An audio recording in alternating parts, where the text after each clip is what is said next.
Hey everyone, Adam here, So Wizard Podcast. I got another interview for you today. This one's really cool. It's a comic interview. I once again got to sit down with Matt Kund and Noah Ray of Ageless Comics.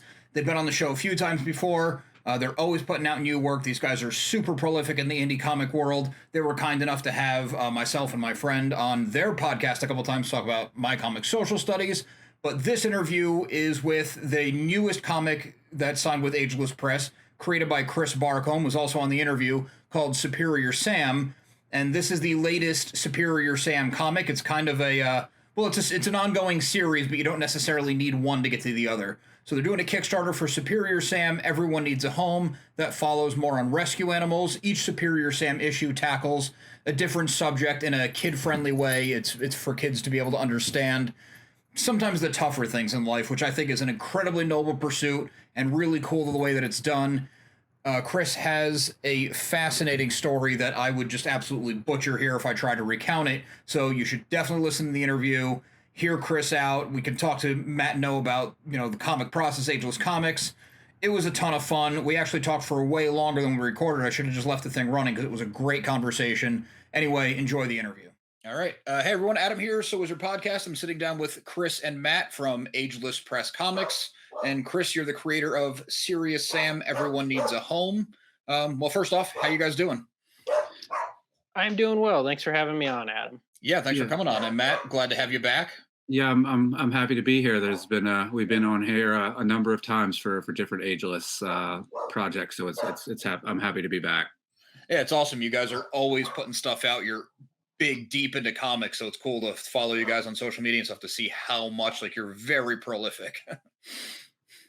Yeah, I try to be individually, and then in addition, the publishing thing where we're trying to ramp things up. This will be our fourth book, so we're pretty excited about it. Very cool. So Chris, where did you first get your idea for Serious Sam? So the idea for Superior Sam came from, I was teaching in an after-school program. And I'm sorry. I've been saying it wrong this entire time, and I have it wrong in the banner. I am really sorry. That's super unprofessional. No, that's okay. It happens. It's no worries. So the idea behind Superior Sam came from when I was teaching in an after-school program.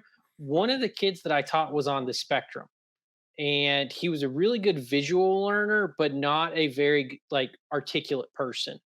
And when I left to have my amputation surgery done, he didn't understand why I wasn't going to be his teacher anymore, or why I wasn't going to be his teacher going forward anymore. Because when I had my leg amputated, nobody knew how this thing was going to go. So I actually just kind of quit my jobs and crossed my fingers that it went well, and maybe I could go back to jobs.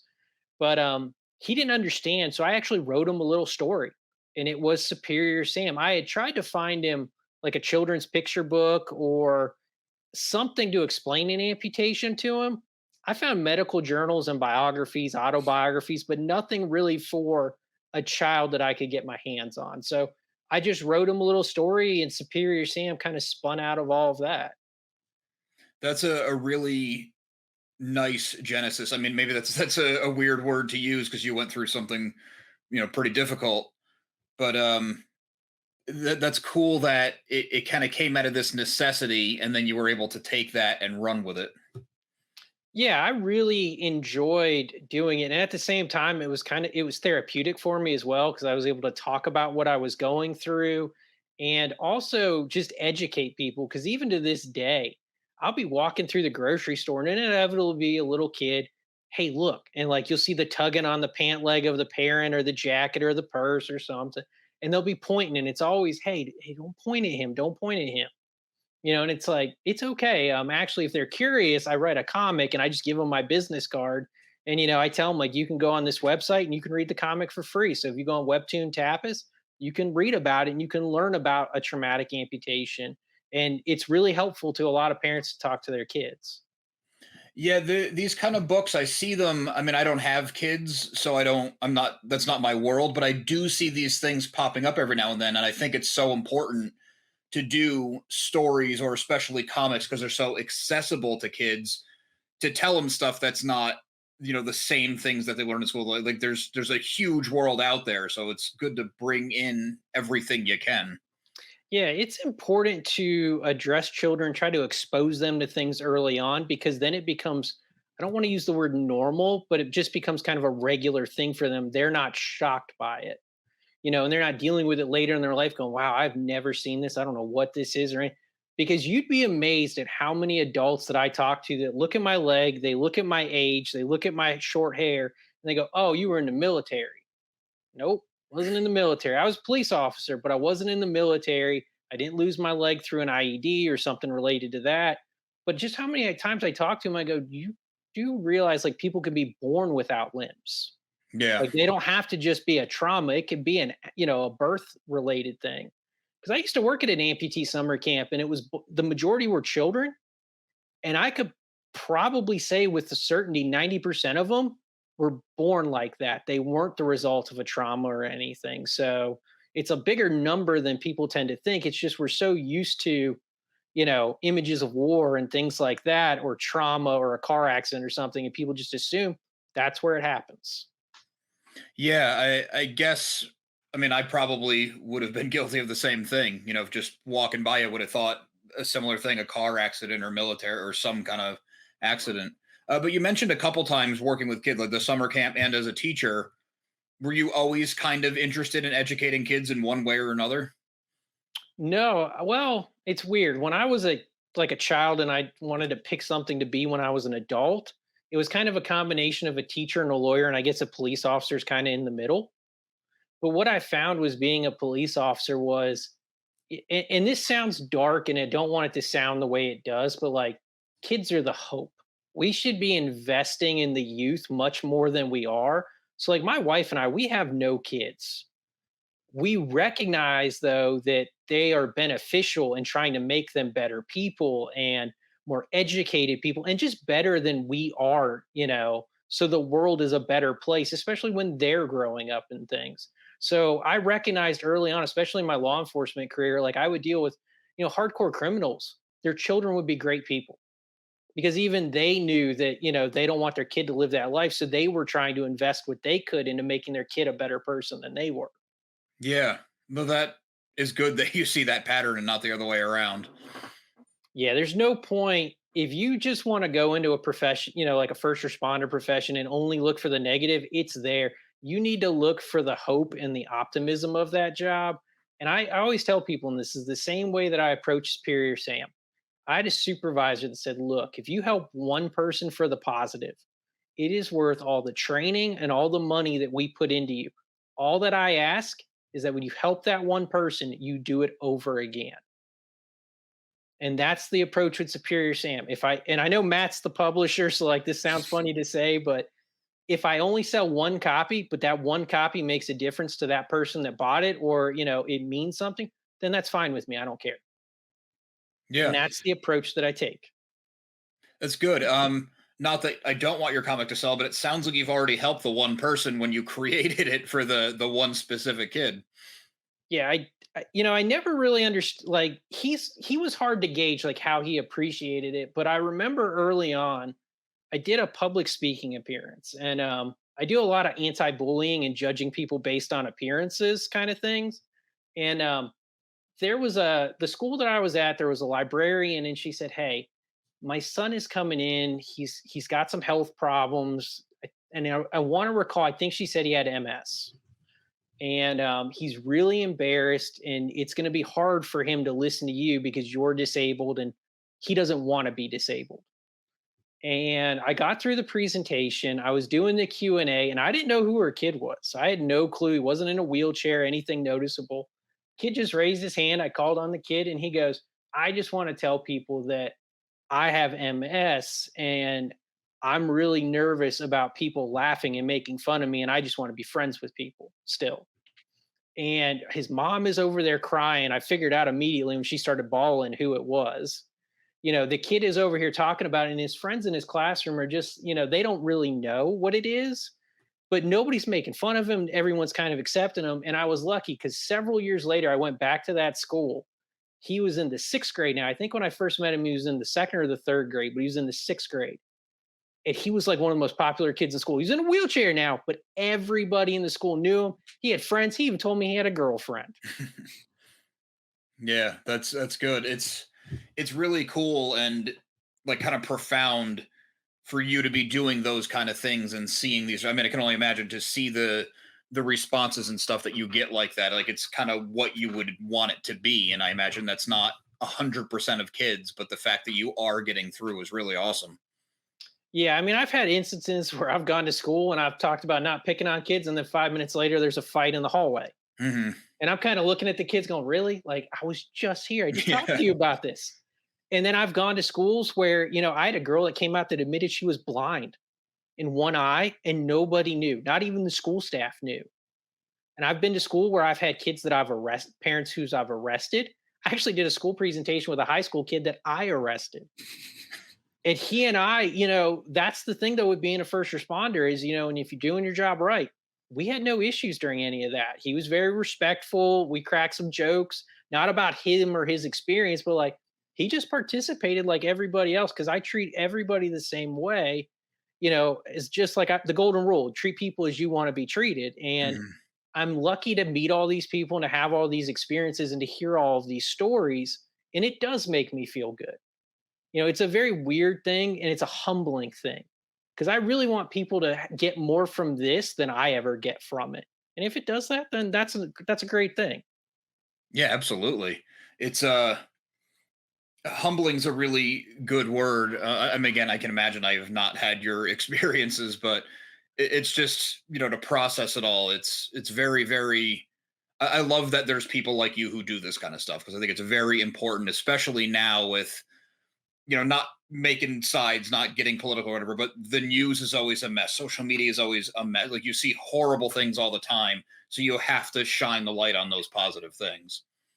Yeah, I mean, it's humility goes a long way, but it's also like, at the same time when I went to Matt and I approached them about picking up Superior Sam, I gave them some ideas for some stories and I was like, which one do you want to do next if you're interested?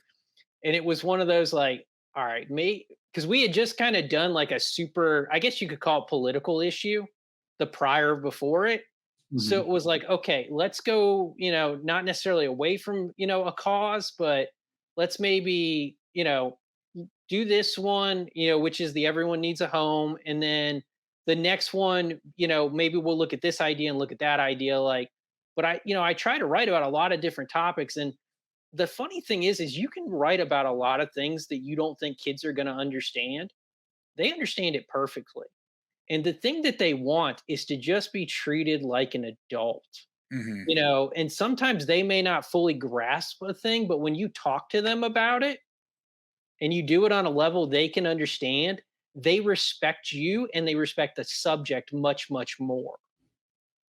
I'll never forget I had a kindergartner once say, I went into a kindergarten classroom. She goes, the teacher was, like kind of burnout and done. And she's like, they're not going to listen to you. They're kindergartners. And I was like, lady, you've never seen a guy pop off his leg before. Like, trust me, it gets the attention. So I pop off my leg. I'm doing the story. And one of them goes, you're a police officer. And I said, no, I'm a retired police officer. And the teacher goes, they don't know what that means. Little girl shoots right up in the air. She goes, my grandpa and grandma are retired. That means they don't work anymore and they just get money.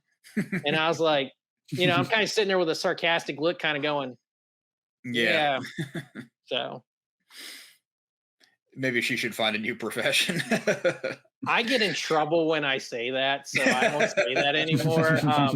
I've told more than one nurse, doctor, and a social worker in my time in law enforcement. They're like, maybe you need a new job. So Yeah, I'm sure you've encountered those people before, but I can understand that they don't like it when you call them on it. yeah, but sometimes they need to hear it. So I'm like, sure they do. Yeah, they at least need a vacation. We can be nice and say that. yeah, They need a everybody vacation. needs a vacation every once in a Right. while. So, before you approached Ageless, how much Superior Sam had you done? So there's technically 8 issues in the series, and then we did the ninth issue would be the special issue Take a Knee that we did last year. So there were Mhm. 9 issues. I believe I'm the longest running title on Ageless now. Yes, But very true. the thing is, when you look at Superior Sam, they're all, with the exception of 7, they're all one shot self contained stories.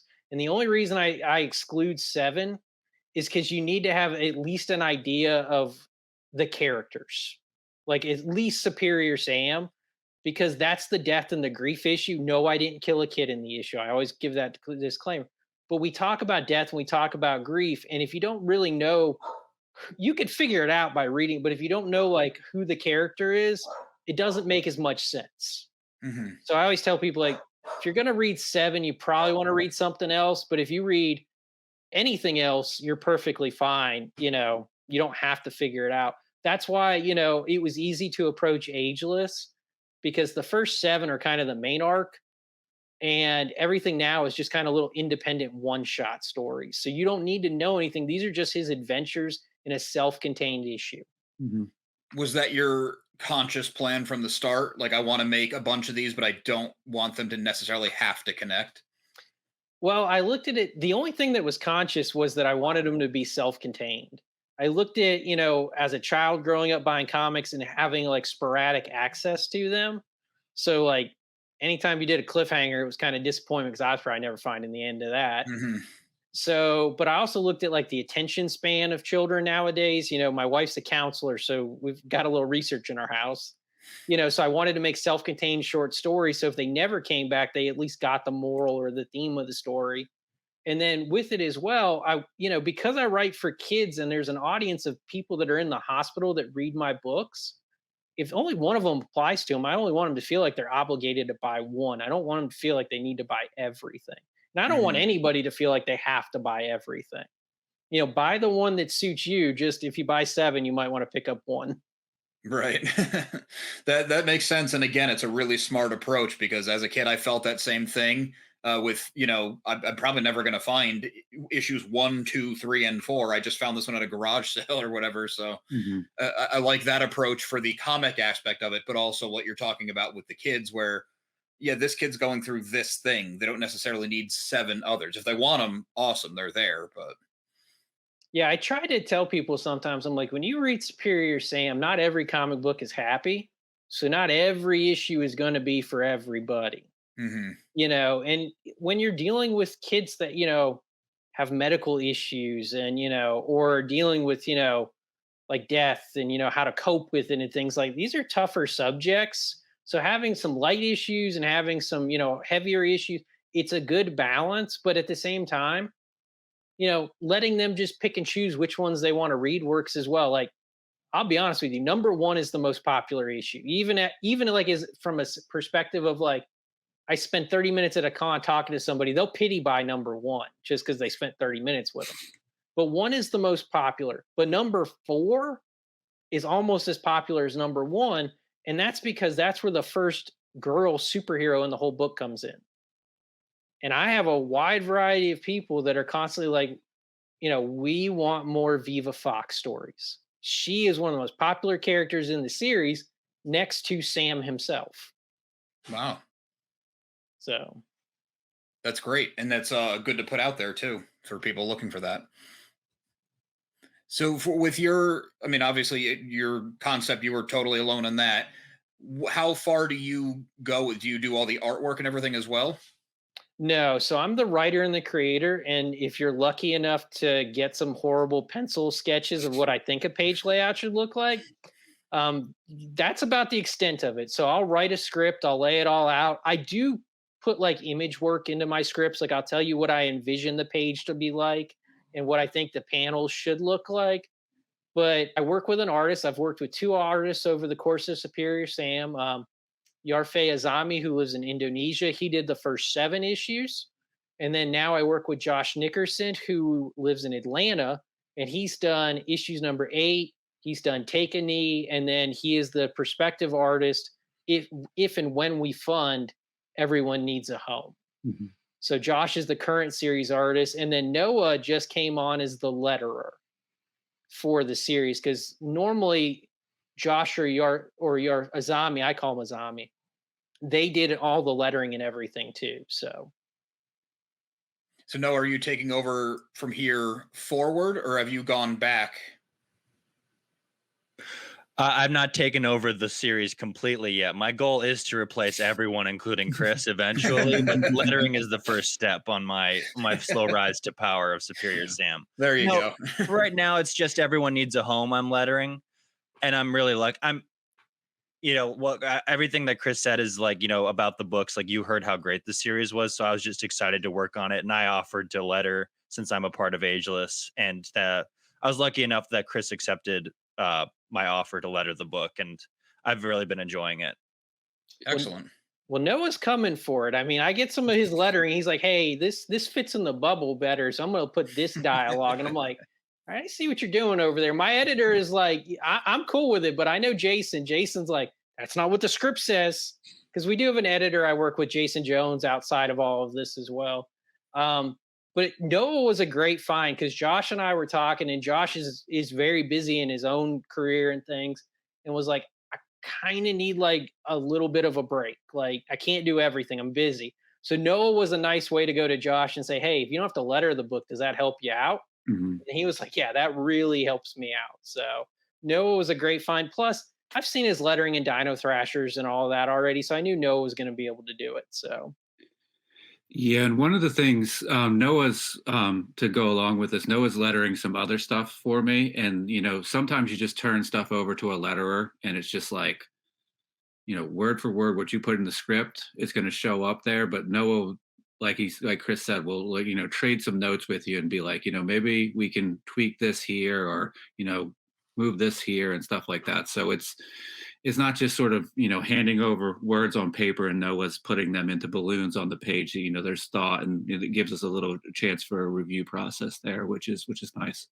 and it's important too. Like if I'm the writer and the creator, and I know I say that, I have no problem with any of this. Like, I don't know how some people work with people that are like super like, no, no, no, you do it my way all the time.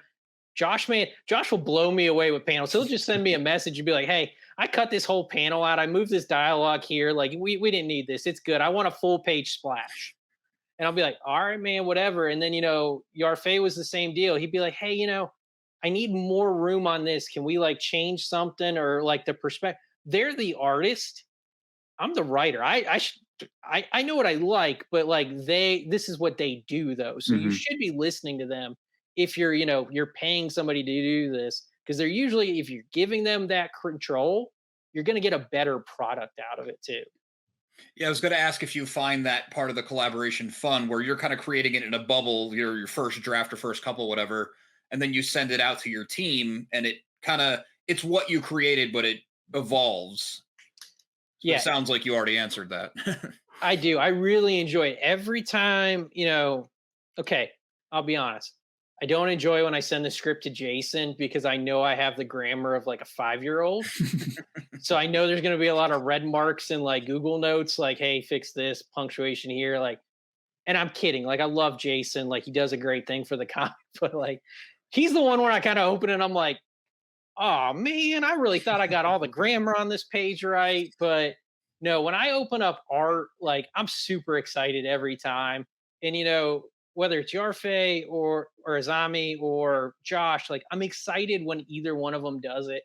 And like now when Noah's lettering it, like I get to see what it looks like. So it's this whole new like little experience. And like because it's crowdfunded or it's self-funded, like we only have a small amount of money to invest initially into some of these things because folks, if you're a creator, you deserve to get paid, which I know sounds funny because Matt and I were doing the budget and I was really worried about it. But like, you deserve to get paid. So, like, when you see these pages, Josh has been paid for these. We're just trying to get a little reimbursement money, Hmm. for a couple of the pre done pages.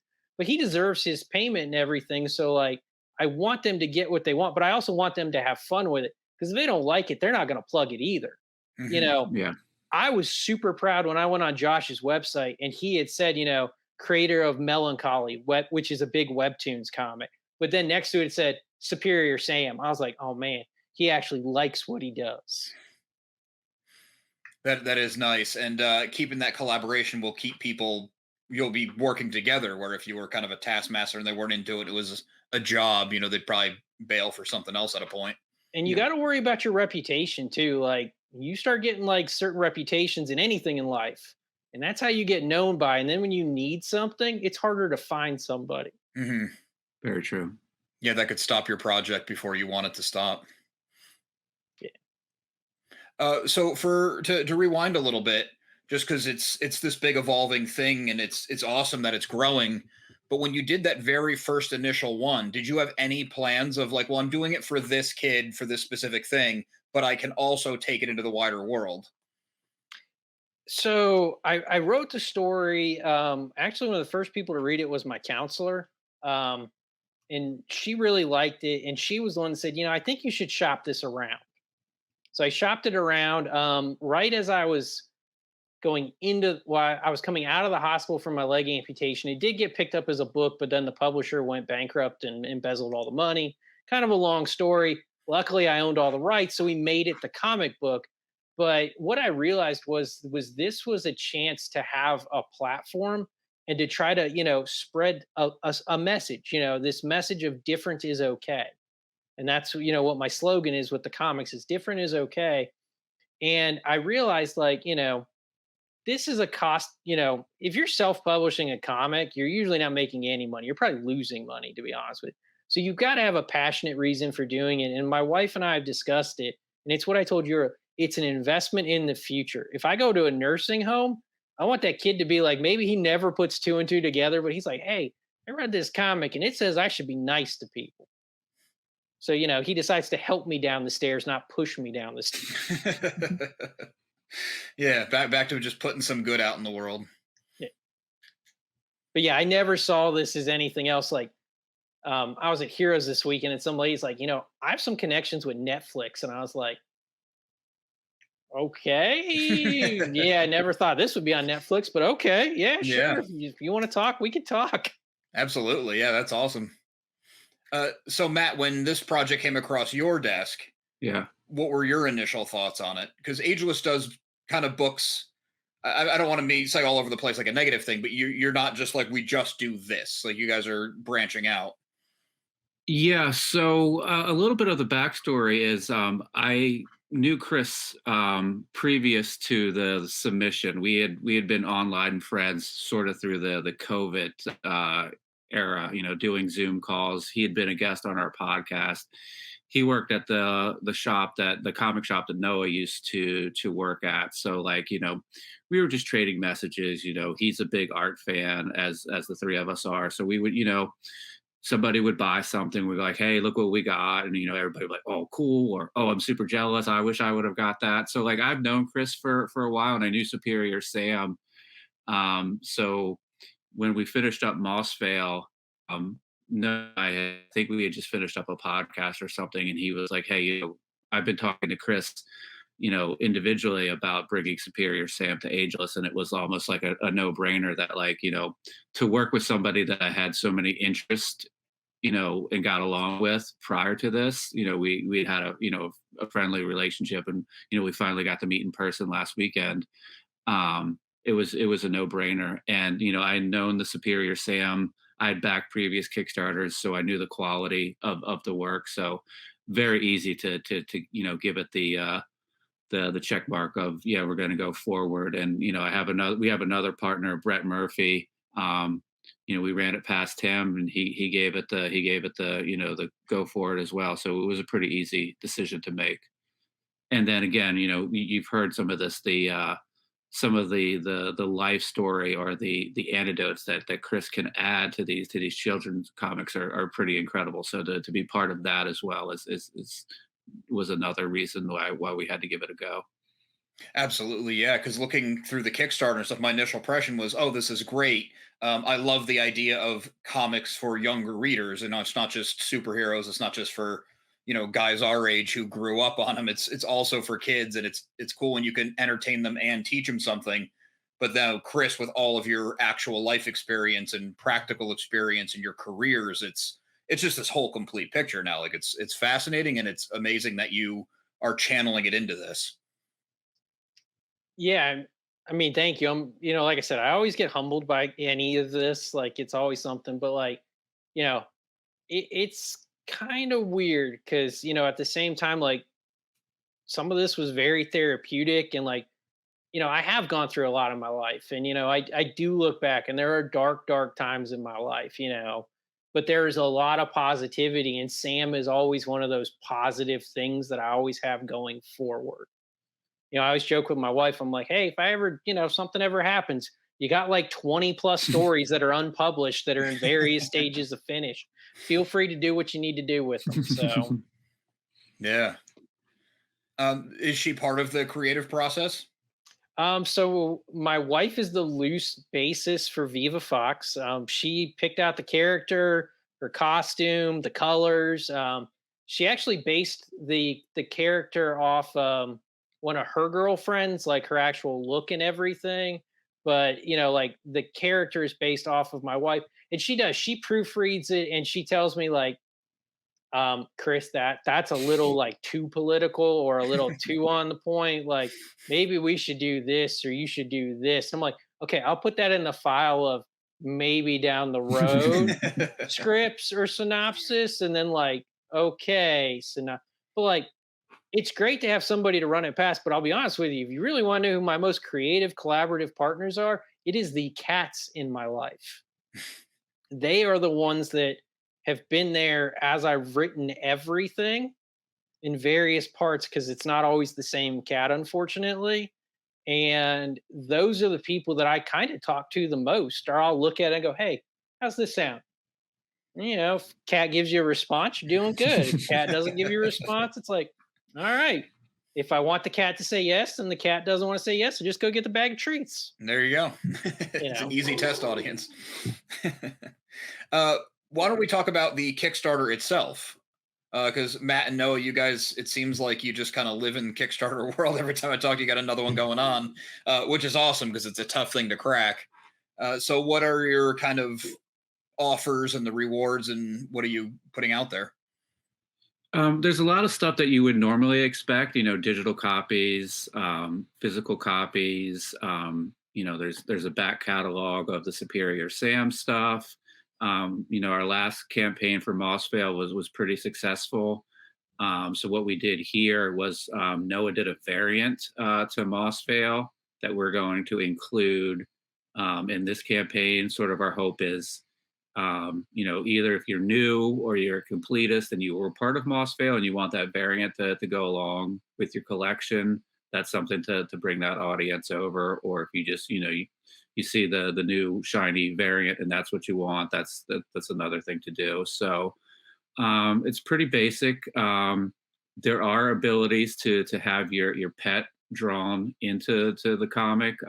That's limited quantities there. We didn't want to burden Josh with having to draw 37 cats in the background of every scene, so we limited that. But that's pretty neat to have your animal. A lot of Kickstarters I've had friends back it and I draw them in the background, but to have your furry friends drawn in there is pretty cool. So it's a pretty basic Kickstarter, everything you would expect: digital, physical, back catalogs, special variant, and stuff like that. Am I forgetting anything, guys? We do have the sketch tier where you can get a random Superior Sam character sketch from Josh. Yes, that's on correct. A little mini print. The mini print is just the cover of the comic, and he does the sketch on the back. So very cool. And one thing you could do is pay attention to our social media, because when we get close to a milestone backer account, like we hit one, and Noah's going to do a sketch for that that backer. So occasionally we'll if we feel like we're in a bit of a low spot, or we're approaching a round number, we'll throw up, hey, we're gonna add this for backer XYZ. And so we're doing things like that to just try to keep eyes on the project and keep people sort of engaged and stuff like that. Hopefully one of these times somebody will see that and maybe they were debating if they wanted to do it, but now they say, hey, there's this little extra thing here that I might be able to get if I act quickly. So we're doing things like that to try to keep things fresh and keep people on their toes. It seems like it's running good so far. I was checking it out just before we started recording, and you guys have only been live, 2 days? Yeah, we launched on the first. Okay. So we're about 4 days in, about 25% funded. I didn't really think about launching around the 4th of July holiday. I think we started off strong, but I think we hit a little bit of a lull there with the holiday. So now that we're back sort of in the work week, I'm hoping that that we can pick things up, and we're gonna reach back out. I don't want to burden people by emailing them all the time, but occasionally I'll reach back to previous lists, where we might have 150, 180 people and say, hey, just in case you haven't seen this yet, this is running. But again, I'm not going to hit those lists every day and just sort of bombard emails. I'm going to be periodically, reaching out to those people. Podcasts, video shows like this we're doing to spread the word. And I have a pretty extensive network of friends that are also, comics creators and, indie creators that are running Kickstarter. So here pretty soon, I'm going to, reach out and be like, hey, you have a kid's or a young reader's book. Let's, include each other in the Kickstarter updates. And I'll be like, hey, this is where we are, but you also should check out, my buddy's book that would go along really well with that. So we're gonna try to do some cross promotion with people that are running right now. So all the things that we've learned and picked up through the Ageless campaigns and the ones I've done individually. So Yeah, that all sounds super smart, and it's stuff that I would never even think of. Like Kickstarter is just this whole insane animal. yeah, so we did well with Mossvale on Kickstarter, and that was a young reader's book. But kids aren't on Kickstarter going Mhm. around looking for books. So I'm hoping that our network of friends that are creating comics, or network of friends that are creating comics that are around my age that have kids, are going to go like, hey, I know Matt and what he does, and he's backed my projects before, and we've supported each other, and this book looks really cool, so I'm gonna pick it up for my kid. So that network we're gonna do. Or if we find a kid that wants to, I'm joking here, if a kid wants to take his parents' credit card and go onto the Kickstarter and get a whole bunch of Sam books, we would appreciate it. But again, I'm joking. Don't steal your parents' credit card and run the Kickstarter. Yeah, that's another angle that is interesting to think about. Where this one, the audience members are harder to reach because they're not the people you're communicating with on the internet. Yeah, it would be the same thing if we were at a con. And Chris and I did an interview a little while ago where, like, if Chris was at a con, he would kind of have to sell both the parent and the kid on the project that they walk past the table. So that's kind of what we're doing in an online environment where we're hooking some parents in to get something for their kids. Yeah, well, guys, I appreciate your time. I appreciate you coming on, and I wish you the best luck with everything. We're going to have the link in the show notes, so there's plenty of time for people to check it out. We'll definitely be promoting it on everything we can do. Is there anything else you want to point people to, like social media or anything like that? If you search for Ageless on Facebook or Twitter or Instagram, it's mostly labeled as Ageless Press. You can follow that stuff, and you'd be able to see new stuff for Superior Sam, maybe some Mossvale or Diner Thrashers or whatever's coming next. So I think that those are the best places to follow Ageless. Chris, do you want to promote like your individual IG? Yeah, you could. The only social media, well, you could find me on Instagram at CB Author, and I'm also on Patreon under Chris Barcomb or CB Author again. The Patreon acts literally as my website. You don't have to give me any money. Just go on there, and I just put updates on there and let it roll. So, yeah, don't hear Patreon and hear paycheck with me. It's not that. It's just that's the temporary website place. Yeah, cool. All right, great. Well, guys, thanks again. Looking forward to the next time, but good luck on this campaign. I think it's really awesome what you guys are doing. Thank you very much. Thank you. I'd like to thank Matt, Noah, and Chris one more time for taking time out of their very busy schedules to come on the show and talk to me about Superior Sam, Everyone Needs a Home, which is live on Kickstarter right now for almost the next month. These guys know what they're doing. They know what they're doing when it comes to comics, so this is something you should check out. If there's a kid in your life, a friend's kid, a niece, a nephew, whatever it is, Superior Sam seems right up their alley.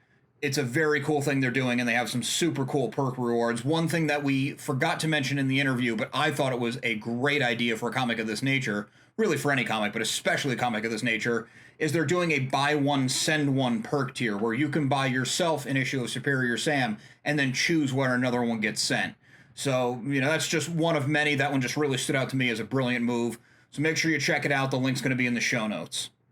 Please make sure you like and subscribe. We've got a lot more interviews, new movie coverage, screeners, Amazon screeners, comic reviews, unboxings. I got more theme park stuff coming your way. You're not going to want to miss out.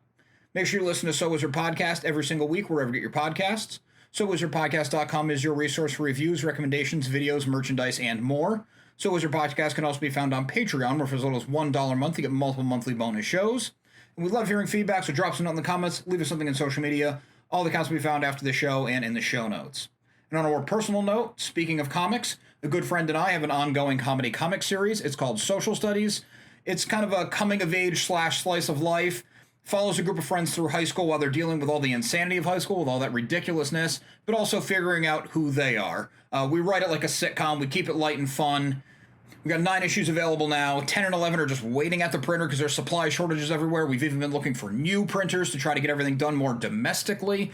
That's ongoing. Anyway, 9 issues currently available on socialstudiescomic.com and on Comixology, including Comixology Unlimited. Thanks.